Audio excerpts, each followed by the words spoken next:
Nk'uko nari maze igihe mbibabwira ikipe ya APR FC ko irimo iragerageza kugenda itegura imikino n'imwe igiye ikomeye y'umukino wa gishuti ushobora kuba yaba hagati yayo ndetse n'andi makipe agiye atandukanye.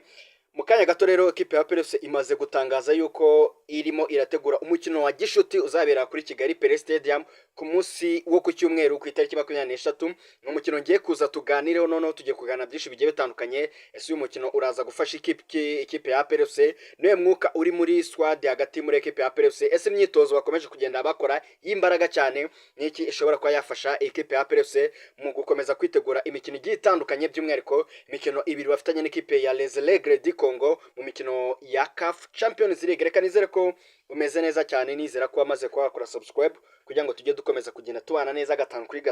kuri gatanu. Niba utarayikora yikore nonaha kugira ngo ujye uba umwe mu ba mbere bagerwaho n'amakuru ya APR FC mu buryo bwihuse kandi ukayamenyera ku gihe muri rusange. Reka nizere ko rero mumeze neza cyane, nizera ko kabisa batangiye kwinjira muri weekend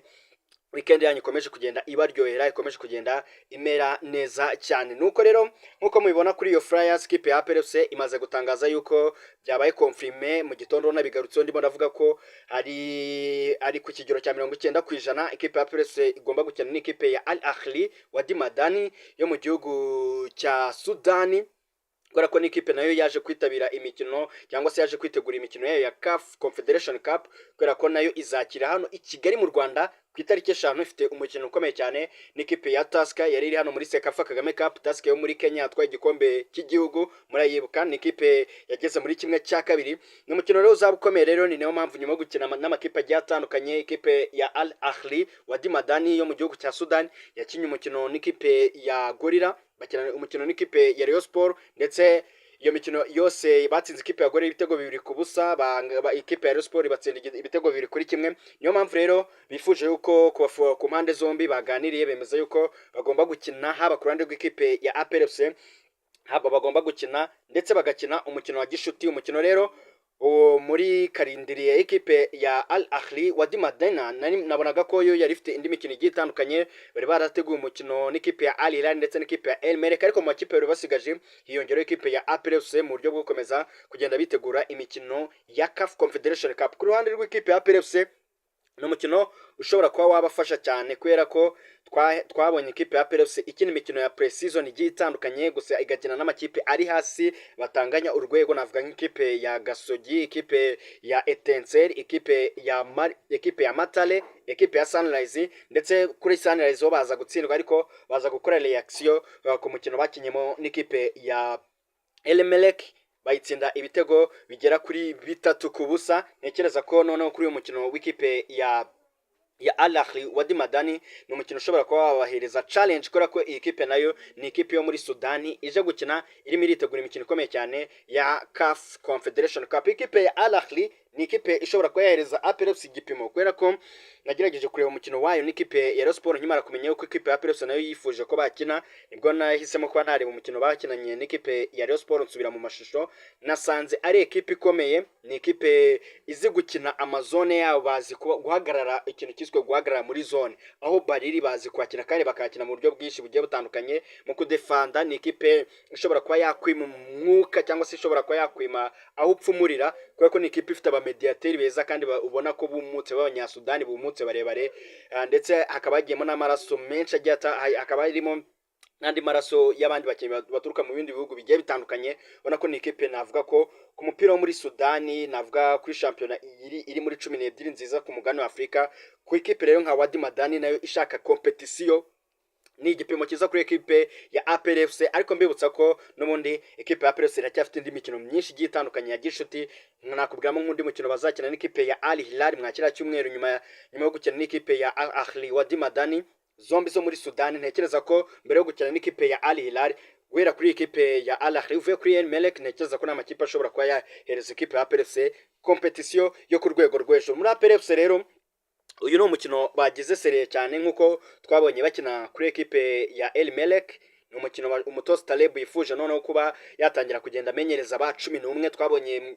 wenda twibukiranyije 11 yari yabanjemo bakina n'ikipe ya El Merreikh mu izamu harimo umunyezamu Elnani Surwane umuzamu kabisa ubona ko nyuma yo kurya ibitego bitanu umutoza abanje kumushyira ku ruhande kugira ngo amanze yitekereza arongera amugara mu mikino imwe n'imwe igiye itandukanye gusa icyo nakubwira ko nuko mu mikino yose amaje gukina atarinjizwa igitego mu mikino havuyemo imikino muri Sekafa ariko mu yindi mikino ya gishuti yagerageje kugenda amushyiramo ntabwo yigeze yinjizwa igitego. Partnership ya Maduzone ndetse n'umusore witwa Yunus Watala navuga ko nimwe muri partnership ubona ko umunsi ku munsi iri kurushaho kugenda imenyerana aba fullback b'ikipe ya Peres ubwo ndavuga Christian ndetse na Kagege ubona ko bari ku rwego rwo hejuru none wagera kuri Kagege we bikaba ibindi ndetse na Christian nawe wabonye ko watangiye muri equipe ya Peres bitarajya ku murongo neza nabona ko atangiye kugenda yisanga muri equipe ya APRFC waza hagati mu kibuga ubona ko mutoza Taleb nono yatangiye kuba yafata introduction muri mediane ya Ronald Sekiganda, Mamadou Traoré ndetse na Memeri Dao ariko ni partnership navuga ko yagize umusaruro ukomeye cyane by'umwihariko navuga ko ikomeje kugenda imera neza urebye uburyo yakinye kuri equipe ya El Merreikh aba mediateur babiri Mamadou Traoré yatanze assist ku gitego cyatanzwe na Aman Michel Kadiokan ndetse kongeraho n'umusore witwa Memeri Dao watanze passe nziza ku gitego cya Kagege navuga ko noneho bwabo kwagukiriye hagati mu kibuga cyangwa se baba playmaker batangiye kugenda bakora akazi ka kubona ko ni mediane nayo ubona ko ishobora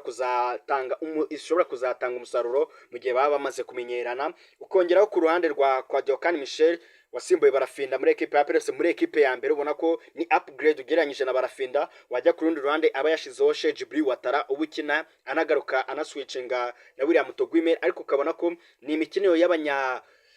Cote d'Ivoire ndetse n'abanya Burkina Faso ubona ko kabisa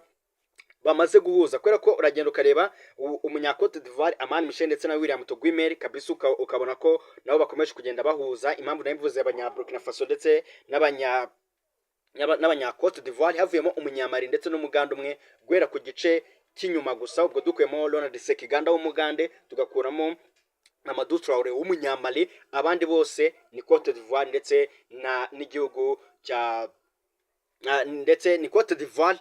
ndetse n'icyo gihugu cyabashe Jibril Watara kumva ko ni partnership imaze kuba yamenyerana ku rwego rwo hejuru. Ikipe ya Peres rero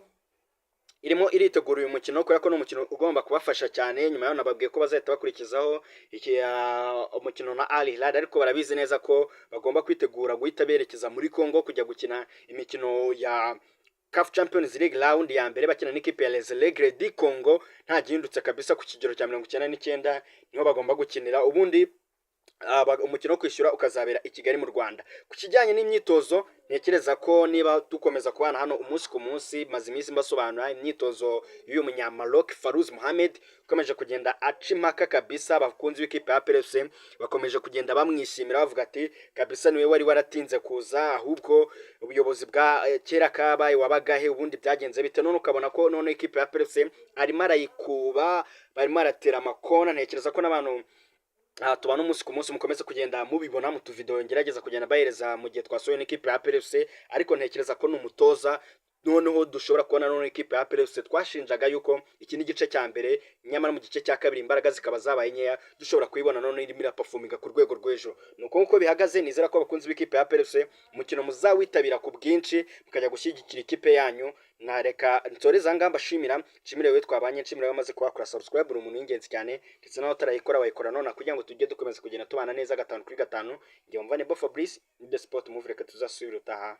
ciao ciao.